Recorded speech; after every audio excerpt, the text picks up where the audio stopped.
नमस्कार, स्वागत है आप सभी का सुबह 9 बजे की तमाम अहम खबरों के साथ। मैं हूं प्रीति। अगले आधे घंटे में देश और दुनिया की तमाम बड़ी खबरें आपके पास होंगी। शुरुआत करेंगे सुर्खियों के साथ। गुजरात में आज विजय रूपाणी मुख्यमंत्री और नितिन पटेल लेंगे उप मुख्यमंत्री पद की शपथ। गांधीनगर में सुबह 11 बजे होगा समारोह। प्रधानमंत्री और बीजेपी अध्यक्ष के अलावा एनडीए शासित राज्यों के मुख्यमंत्री रहेंगे मौजूद।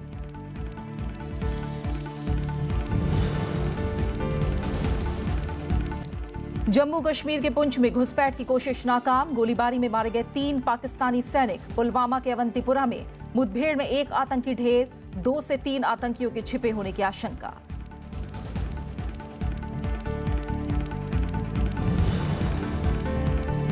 शीशे की दीवार के बीच इस्लामाबाद में कुलभूषण जाधव से मुलाकात के बाद मां और पत्नी लौटी दिल्ली। पाकिस्तान के विदेश मंत्रालय ने भविष्य में फिर मुलाकात का दिया संकेत। राजनयिक संपर्क पर कोई फैसला नहीं।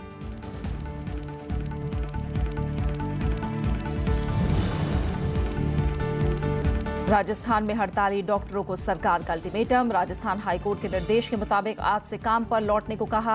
चिकित्सकों का सरकार पर वादा खिलाफी का आरोप।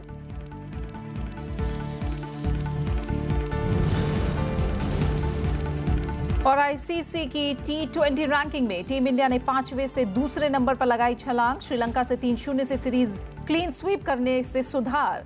बल्लेबाजों की सूची में 27वें से चौथे पायदान पर पहुंचे लोकेश राहुल।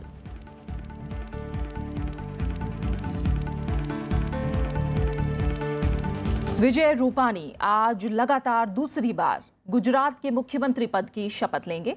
वहीं नितिन पटेल उप मुख्यमंत्री बनाए जाएंगे।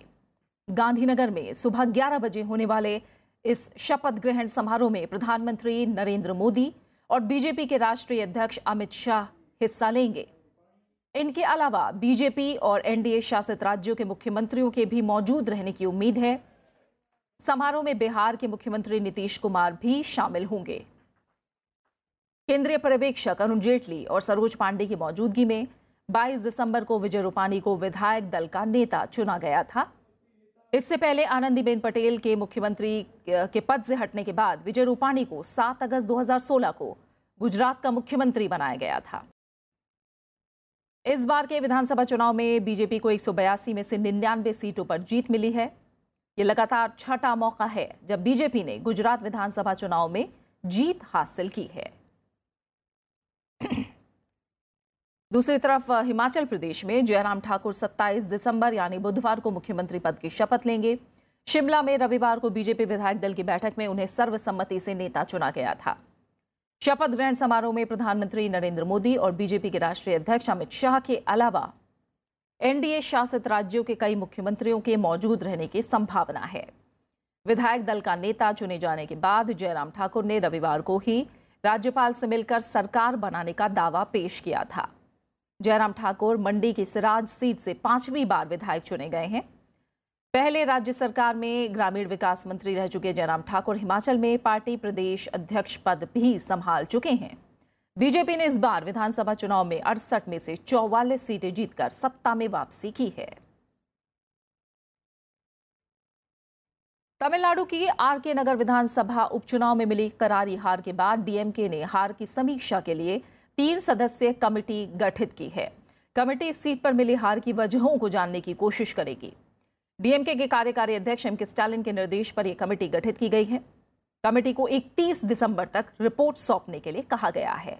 आरके नगर सीट पर शशिकला के भतीजे और निर्दलीय उम्मीदवार टीटीवी दिनाकरण ने जीत दर्ज की है। इधर तमिलनाडु में आरके नगर सीट पर उपचुनाव में हार के बाद एआईएडीएमके ने 9 पार्टी पदाधिकारियों पर कार्रवाई की है।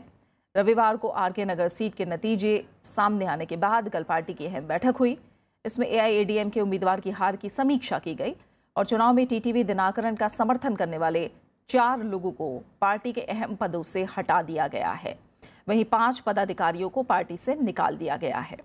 आरके नगर सीट पर शशिकला के भतीजे और निर्दलीय उम्मीदवार टीटीवी दिनाकरण ने बड़ी जीत दर्ज की है। उन्होंने एआईएडीएमके के उम्मीदवार ई मधुसूदन को 40,000 से ज्यादा वोटों से हराया। आरके नगर सीट पूर्व मुख्यमंत्री जे जयललिता के निधन के बाद खाली हुई थी।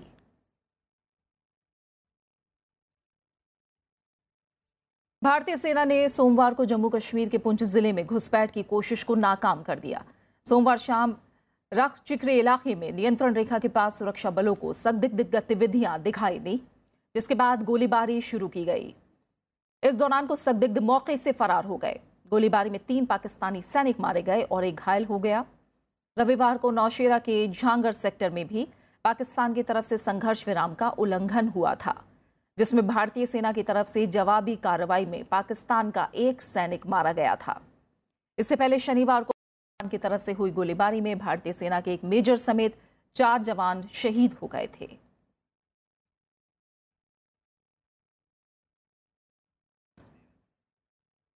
जम्मू कश्मीर के पुलवामा जिले में सुरक्षा बलों ने आज सुबह आतंकियों के खिलाफ बड़े ऑपरेशन को अंजाम दिया। सुरक्षा बलों को दक्षिणी कश्मीर के अवंतीपोरा में आतंकियों के मौजूद होने की खबर मिली थी। इसके बाद इलाके में तलाशी अभियान चलाया गया। इस दौरान सुरक्षा बलों ने 1 आतंकवादी को मार गिराया। मारा गया आतंकी जैश ए मोहम्मद का सदस्य नूर मोहम्मद है। अभी इलाके में 2 से 3 और आतंकियों के छिपे होने की आशंका है। सुरक्षा बलों ने इलाके की घेराबंदी की हुई है और सेना का ऑपरेशन जारी है।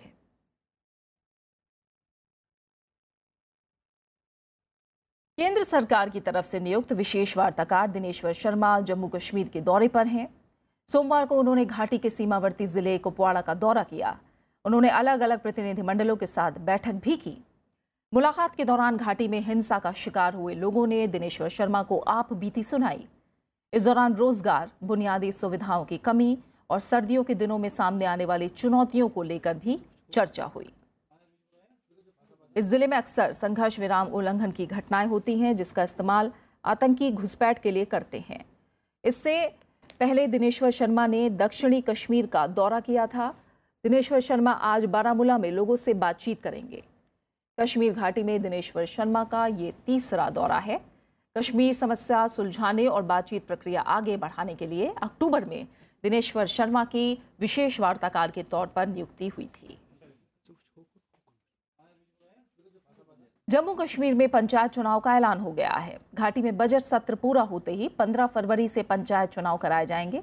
सोमवार को सूबे की मुख्यमंत्री महबूबा मुफ्ती ने इस बारे में जानकारी दी। उन्होंने राज्यपाल NN वोहरा से मुलाकात भी की।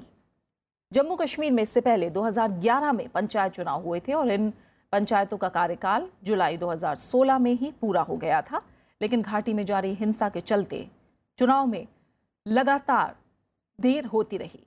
पंचायत चुनाव कराने के लिए राज्यपाल की तरफ से नवंबर में अध्यादेश भी जारी किया गया था। इसके तहत मुख्य निर्वाचन अधिकारी को पंचायतों के परिसीमन का अधिकार दिया गया था। जम्मू कश्मीर में कुल 4,500 पंचायतें हैं, जिनमें 55 लाख से ज्यादा मतदाता हैं। नई व्यवस्था में सिर्फ पंचों के ही चुनाव कराए जाएंगे, जो सरपंच के चुनाव करेंगे। इससे पहले पंच और सरपंच दोनों पदों के लिए चुनाव होते थे। भारत के लगातार प्रयास के बाद आखिरकार पाकिस्तान की जेल में बंद कुलभूषण जाधव कल अपनी मां और पत्नी से मिलने में कामयाब हुए। पाकिस्तान ने कहा कि मानवीय आधार पर उन्हें मिलने की इजाजत दी गई है। पाकिस्तान के विदेश मंत्रालय के कार्यालय में हुई इस मुलाकात के वक्त भारतीय उच्चायोग के उप उच्चायुक्त JP सिंह भी मौजूद थे, लेकिन उन्हें कुलभूषण जाधव से बात करने की इजाजत नहीं दी गई।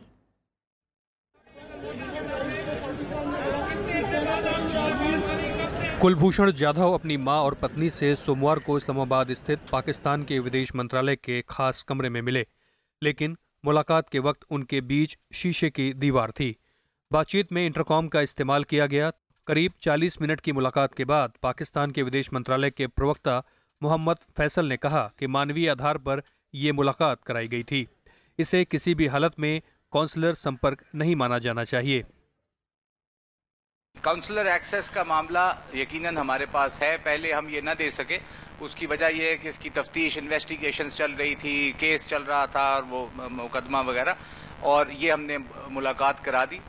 ये जो ह्यूमैनिटेरियन ग्राउंड्स पे है, काउंसलर एक्सेस अकॉर्डिंगली फैसला हो जाएगा जब वक्त आएगा। तो ये मुलाकात काउंसलर एक्सेस नहीं थी जी, ये कैटेगोरिक पोजीशन है। ये मैं मुकम्मल कर लूँ जी प्लीज़। ये मुलाकात काउंसलर एक्सेस नहीं थी, क्योंकि डिप्लोमेट को हमने पहले बता दिया था कि आप वहां मौजूद होंगे, प्रेजेंट होंगे। वो प्रेजेंट थे। कुलभूषण जाधव 22 महीने से पाकिस्तान की जेल में बंद हैं। अभी तक भारत के किसी अधिकारी को उनसे बातचीत करने की इजाजत नहीं दी गई है। वियना कन्वेंशन के उल्लंघन की दलील देते हुए भारत ने अंतर्राष्ट्रीय अदालत में अपील की थी। इंटरनेशनल कोर्ट ऑफ जस्टिस ने कुलभूषण जाधव की मौत की सजा पर सुनवाई होने तक रोक लगा दी। पाकिस्तान का कहना है कि इस मुलाकात का अंतर्राष्ट्रीय अदालत के फैसले से कोई संबंध नहीं है।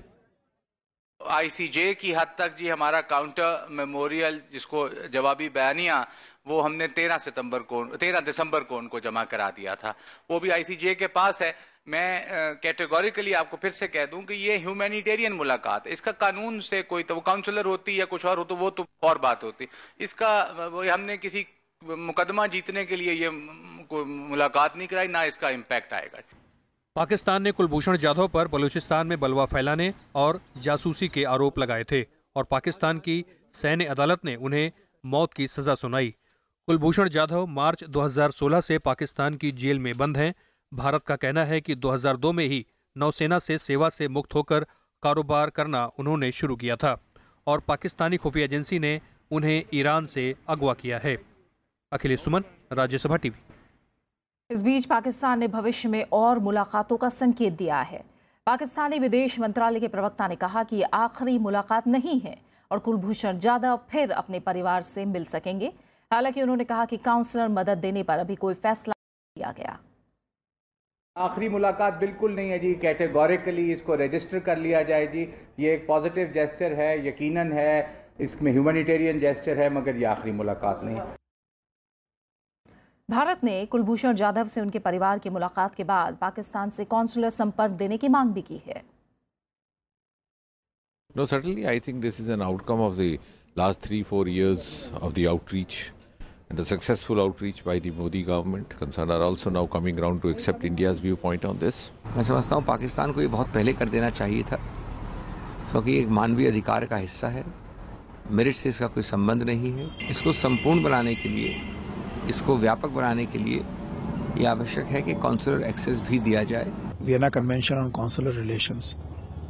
So therefore it is important that whatever provisions are there and which have been highlighted also in the International Court of Justice, they are observed fully.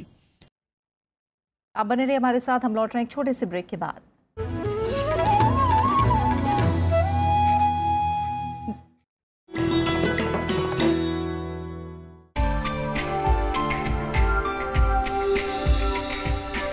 पच्चीकारी,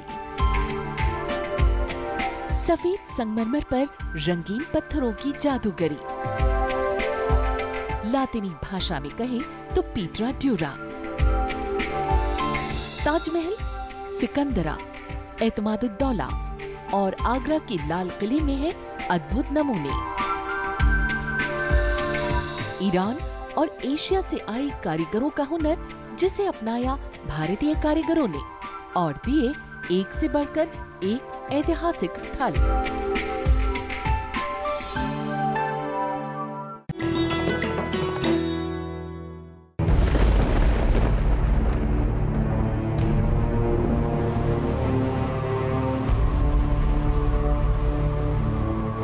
ये है किबुतु, अरुणाचल प्रदेश में।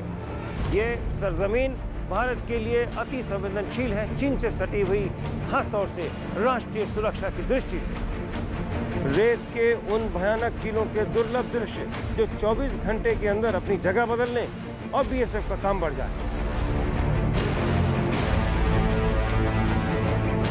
भारत पाक सीमा यहाँ पर बेहद कंट्रोवर्शियल जोन में आती है।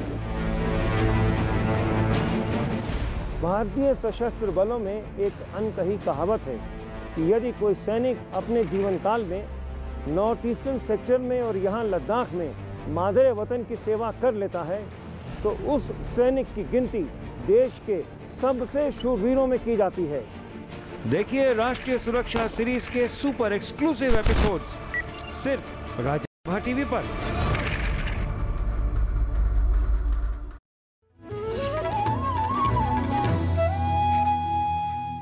ब्रेक के बाद आपका स्वागत है। राजस्थान हाईकोर्ट के निर्देशानुसार राज्य सरकार ने हड़ताली चिकित्सकों को आज से काम पर लौटने को कहा है। ऐसा नहीं करने वाले डॉक्टरों के खिलाफ सख्त कार्रवाई की बात कही है। राज्य में सरकारी डॉक्टर पिछले 10 दिन से हड़ताल पर हैं। इससे पूरे प्रदेश में स्वास्थ्य सेवाएं चरमरा गई हैं।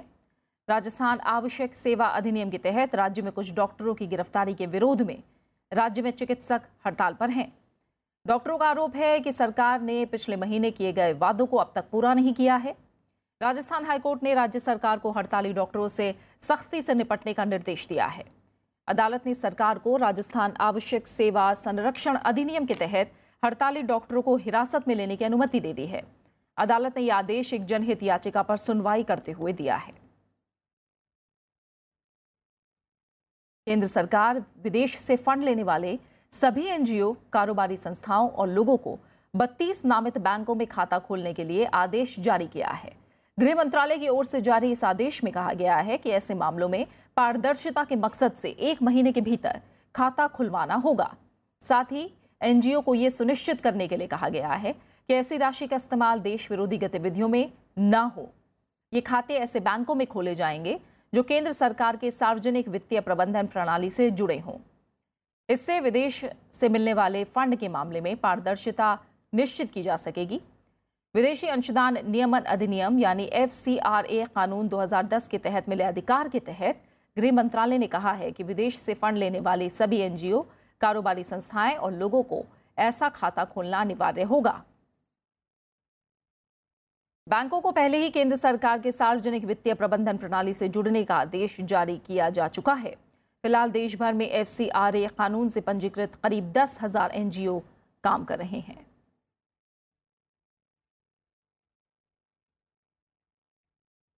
प्रधानमंत्री ने लोगों से पब्लिक ट्रांसपोर्ट का इस्तेमाल करके ईंधन और पर्यावरण संरक्षण की अपील की है। उन्होंने ये बात कल नोएडा में मेट्रो की मेजेंटा लाइन का उद्घाटन करने के बाद जनसभा में कही। प्रधानमंत्री ने कहा कि मल्टी मॉडल ट्रांसपोर्टेशन समय की मांग है।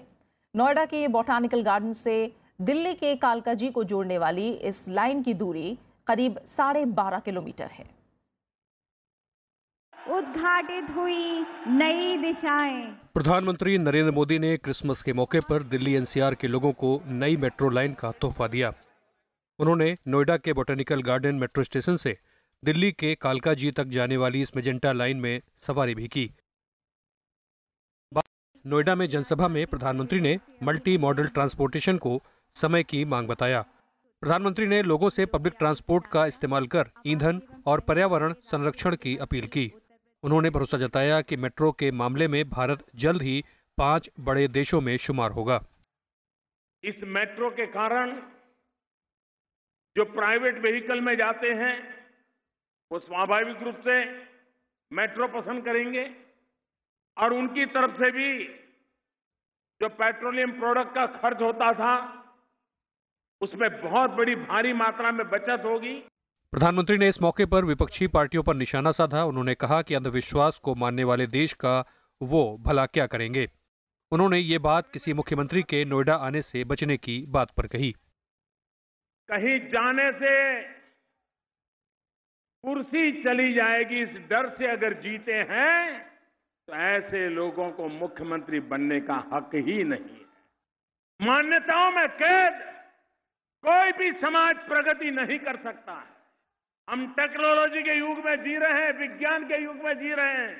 श्रद्धा का अपना स्थान होता है लेकिन अंधश्रद्धा के लिए कहीं जगह नहीं हो सकती। नई मेट्रो लाइन की शुरुआत के मौके पर उत्तर प्रदेश के राज्यपाल राम नाईक और मुख्यमंत्री योगी आदित्यनाथ भी मौजूद थे।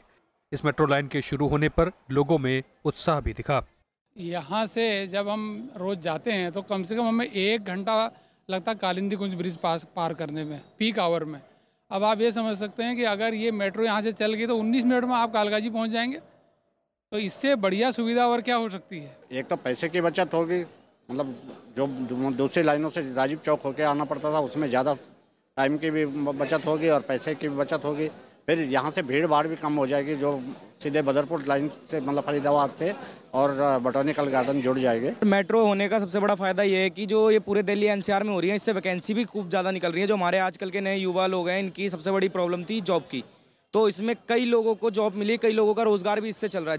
मेजेंटा लाइन में बॉटनिकल गार्डन से कालकाजी के बीच फिलहाल 9 स्टेशन हैं और ये लाइन आगे जनकपुरी तक जाएगी।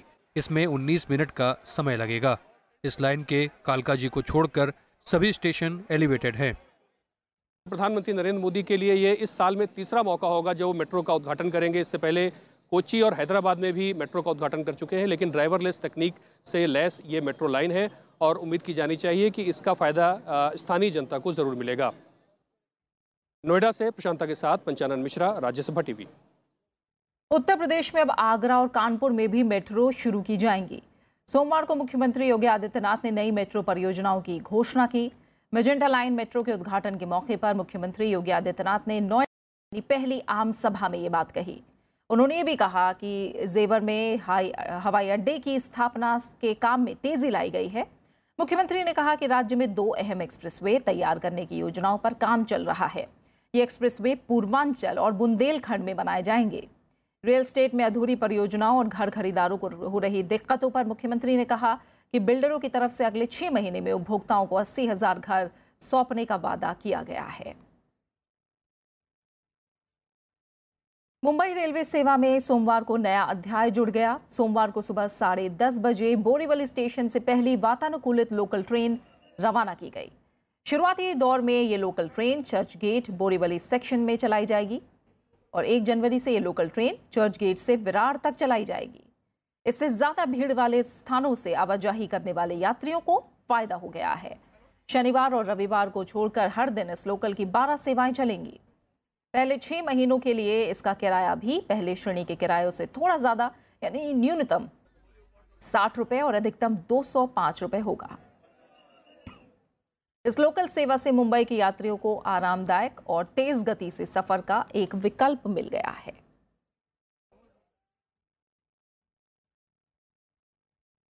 उपराष्ट्रपति एम वेंकैया नायडू ने देश में धर्मनिरपेक्षता को मजबूत करने पर जोर दिया है। उपराष्ट्रपति कल गुजरात में उदवाड़ा में मनाए जाने वाले पारसी समुदाय के ईरान शाह उदवाड़ा उत्सव में शामिल हुए। इस मौके पर उन्होंने कहा कि धर्म के नाम पर भेदभाव फैलाने वालों के मंसूबे कामयाब नहीं होने चाहिए। उन्होंने कहा कि सभी धर्मों के प्रति सहिष्णुता और सम्मान भारतीय संस्कृति का हिस्सा है। उदवाड़ा उत्सव सम्मेलन को संबोधित करते हुए उपराष्ट्रपति एम वेंकैया नायडू ने कहा कि पारसी समुदाय ने परमाणु ऊर्जा से लेकर फार्मास्यूटिकल्स जैसे विभिन्न क्षेत्रों में देश के विकास और प्रगति में अमूल्य योगदान दिया है। महात्मा गांधी की टिप्पणी का जिक्र करते हुए उन्होंने कहा कि देश में पारसी समुदाय के लोगों की संख्या भले ही कम हो, लेकिन दान और समाज सेवा के क्षेत्र में उनका योगदान असाधारण है। ज़राथुस्त्र का संदेश हजारों साल के बाद भी हमारा जीवन को सार्थक बनाने को प्रेरित करता है, सनातन सत्य को प्रतिबिंबित करता है। सत्संकल्प, सात्विक अभिव्यक्ति और सदाचार का संदेश भारतीय संस्कृति का मूल मंत्र जैसा लगता है। I am very happy that I am meeting one of the oldest cultures of the world, finest cultures of the world, and one of the most very intelligent race of the world. उपराष्ट्रपति ने कहा कि भारत की संस्कृति और लोकाचार का निर्माण धर्मनिरपेक्षता के आधार पर हुआ है। उन्होंने कहा कि धर्मनिरपेक्षता भारत के हर नागरिक के डीएनए में है। सर्वधर्म संभाव भारत के धर्मनिरपेक्ष लोकाचार का प्रतीक है और भारत विविध संस्कृतियों और धर्मों का देश है। India's syncretic culture and ethos form the basis of the country's secularism. Secularism is safe and secure not because of constitution, not because of political leaders. Secularism is safe and secure because it is in the DNA of the blood of the people of India in this soil. Everybody, sarva dharma samabhavana. The secular foundations of the country must be strengthened further, and any attempt to create differences in the name of religion by vested interests and religious extremists must be nipped in the bud. उपराष्ट्रपति सोमवार सुबह पारसी समुदाय के पवित्र तीर्थ स्थल उदवाड़ा पहुंचे। उन्होंने यहां के अग्नि मंदिर में पूजा अर्चना की।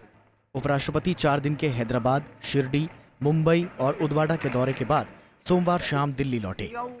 राजकमल राव, राज्यसभा टीवी। मौसम की पहाड़ी इलाकों में जारी बर्फबारी से मैदानी इलाकों में पारा गिरने लगा है। पूरे उत्तर भारत में शीतलहर का प्रकोप जारी है। राजस्थान के चुरू में कल मौसम का सबसे सर्द दिन रहा। यहां न्यूनतम तापमान 5 डिग्री सेल्सियस दर्ज किया गया। वहीं श्रीगंगानगर में न्यूनतम तापमान 5.4 डिग्री रहा। उत्तर प्रदेश में ठंड से लोगों का बुरा हाल है। राज्य के मुजफ्फरनगर में कल न्यूनतम तापमान 4 डिग्री रहा। मौसम विभाग ने वाराणसी, इलाहाबाद, कानपुर और मेरठ जिलों में पारा और गिरने की आशंका जताई है। घने कोहरे के चलते सड़क और रेल यातायात पर भी बुरा असर पड़ा है। कुछ अहम अंतर्राष्ट्रीय खबरें। अफगानिस्तान की राजधानी काबुल में देश की खुफिया एजेंसी के परिसर के पास आतंकी हमला हुआ। शाश दराख में आत्मघाती हमलावर ने राष्ट्रीय सुरक्षा निदेशालय के कार्यालय के पास खुद को विस्फोट से उड़ा दिया। इसमें 10 लोगों की मौत हो गई। यह हमला उस वक्त हुआ जब कर्मचारी अपने दफ्तर पहुंच रहे थे। कार से जा रहे 6 नागरिक धमाके की चपेट में आ गए और उनकी मौत हो गई। 5 लोग जख्मी हुए हैं। आतंकी समूह IS ने हमले की जिम्मेदारी ली है। एक हफ्ते पहले भी आतंकियों ने काबुल स्थित राष्ट्रीय सुरक्षा निदेशालय के ट्रेनिंग सेंटर को निशाना बनाया था, जिसमें 2 आतंकवादी मारे गए थे। ग्वाटेमाला ने इजराइल में अपना दूतावास तेल अवीव से यरूशलेम ले जाने का फैसला किया है। सोमवार को ग्वाटेमाला के राष्ट्रपति ने इसका ऐलान किया। फेसबुक पर जारी बयान के मुताबिक राष्ट्रपति ने विदेश मंत्रालय को जरूरी कार्रवाई शुरू करने का निर्देश दिया है। इजराइल के प्रधानमंत्री बेंजामिन नेतन्याहू को इसकी जानकारी दे दी गई है। फिलिस्तीन ने ग्वाटेमाला के इस फैसले की निंदा की है। इससे पहले अमेरिकी राष्ट्रपति डोनाल्ड ट्रंप ने भी यरूशलेम में अमेरिकी दूतावास ले जाने की घोषणा की। पिछले हफ्ते गुरुवार को संयुक्त राष्ट्र में अमेरिकी राष्ट्रपति डोनाल्ड ट्रंप के विवादित फैसले के खिलाफ प्रस्ताव पारित हुआ था, जिसमें उन्हें फैसले को वापस लेने के लिए कहा गया। भारी बहुमत से पारित इस प्रस्ताव के पक्ष में भारत समेत 128 देशों ने समर्थन किया, जबकि महज 9 देशों ने प्रस्ताव के खिलाफ वोट किया। और अब बात खेलों की। श्रीलंका के खिलाफ T20 सीरीज में क्लीन स्वीप का फायदा टीम इंडिया को ICC रैंकिंग में भी मिला है। दुबई में कल जारी ICC की ताजा T20 रैंकिंग में टीम इंडिया ने 3 स्थानों की छलांग लगाई है। टीम इंडिया ICC की ओर से जारी ताजा T20 रैंकिंग में दूसरे स्थान पर पहुंच गई है। टीम इंडिया श्रीलंका के खिलाफ हाल ही में जीत दर्ज करके 2 अंक हासिल किए हैं और अब उसके 119 से 121 रेटिंग अंक हो गए हैं। टीम इंडिया 2 अंक हासिल करके इंग्लैंड, न्यूजीलैंड और वेस्ट इंडीज को रैंकिंग में पीछे छोड़ते हुए 5वें से दूसरे स्थान पर पहुंच गई है। पाकिस्तान ICC की T20 अंतर्राष्ट्रीय रैंकिंग में टॉप पर है और उसके 124 अंक हैं। बल्लेबाजों की रैंकिंग में लोकेश राहुल 4थे पायदान पर पहुंच गए हैं।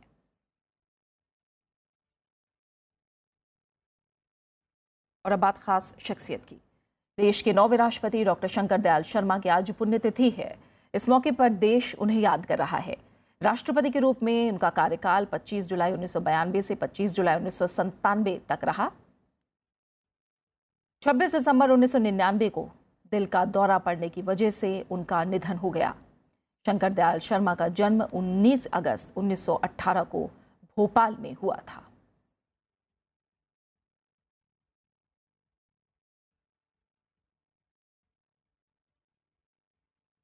और अब आखिर में एक नजर हेडलाइंस पर।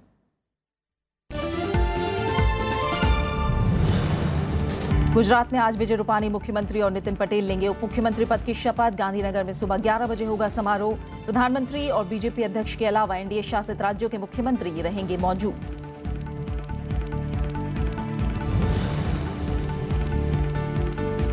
जम्मू कश्मीर के पुंछ में घुसपैठ की कोशिश नाकाम। गोलीबारी में मारे गए 3 पाकिस्तानी सैनिक। पुलवामा के अवंतीपुरा में मुठभेड़ में एक आतंकी ढेर। 2 से 3 आतंकियों के छिपे होने की आशंका।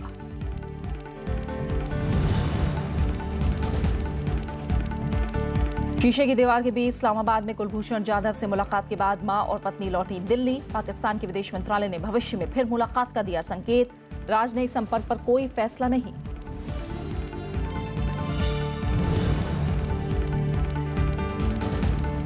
राजस्थान में हड़ताली डॉक्टरों को सरकार का अल्टीमेटम। राजस्थान हाईकोर्ट के निर्देश के मुताबिक आज से काम पर लौटने को कहा। चिकित्सकों का सरकार पर वादा खिलाफी का आरोप।